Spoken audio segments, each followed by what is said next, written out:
Il y aura chaque hiver le scandale des sans-logis et chaque été la violence des banlieues des Îles-à-Pierre. La fondation, membre d'Emmaüs, se mobilise depuis 1992 contre le mal-logement. Pour la deuxième fois, le bus avec un habitat de 9 mètres carrés est reparti sur les routes de France. Avec 8000 km parcourus et 40 bénévoles à bord, 30 000 visiteurs ont été sensibilisés sur le logement des défavorisés lors des festivals cet été. Christophe Robert, délégué général de la Fondation, rappelle les chiffres alarmants des mal-logements touchant les jeunes. On a encore 3,5 millions de mal logés, de personnes qui vivent à la rue, qui vivent dans des logements pourris. 3,5 millions de mal logés, mais aussi 10 millions de personnes qui sont touchées de près ou de loin par la crise du logement. Le rappeur Mac Taylor est de passage pour apporter son soutien. Je pense que ceux qui viennent des quartiers ne connaissent pas la Fondation l'Abbé Pierre. L'Abbé Pierre, on connaît la personne, mais on ne connaît pas la Fondation. Et donc, le fait d'utiliser l'urbain, faire des événements comme ça va permettre de sensibiliser les gens qui sont vraiment concernés par ce problème.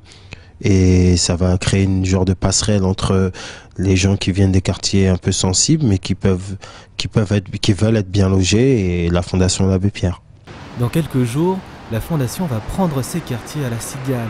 En effet, de nombreux rappeurs vont organiser un concert caritatif. Samedi 17 octobre, des jeunes arrivent par centaines pour remplir la salle de concert parisienne.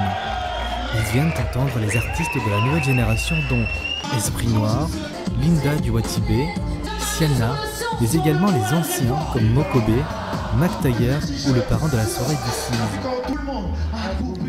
C'est un concert, donc on est là pour s'amuser. Après, le fait qu'il y ait l'Abbé Pierre sur l'affiche, je pense que les gens, après, certains en tout cas, se posent des questions. Et si déjà certaines personnes qui ne connaissaient pas l'Abbé Pierre par rapport à ce concert-là, ou le fait que j'y participe et que d'autres artistes y participent, se disent c'est qui l'Abbé Pierre, qui tape l'Abbé Pierre sur Internet, bon déjà ils vont juste rencontrer quelqu'un ou apprendre à connaître quelqu'un, paix à son âme, qui était extraordinaire et qui a fait beaucoup. Et donc voilà, si déjà on arrive à faire ça, c'est cool.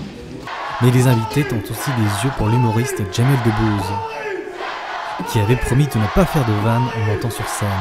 Je suis pas ici en ma qualité d'humoriste, mesdames, messieurs, mais je suis là en tant que citoyen concerné par les problèmes de notre territoire. Je voudrais juste souligner une dernière chose avant de partir. Ce monsieur qui est devant vous s'arrache les cheveux. Voilà, c'est vrai.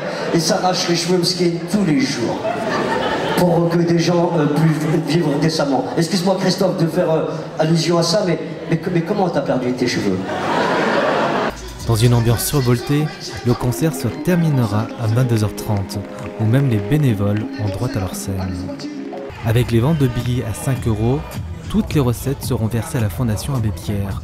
Un nouveau rendez-vous est d'ores et déjà été donné pour une 3e édition en devenir.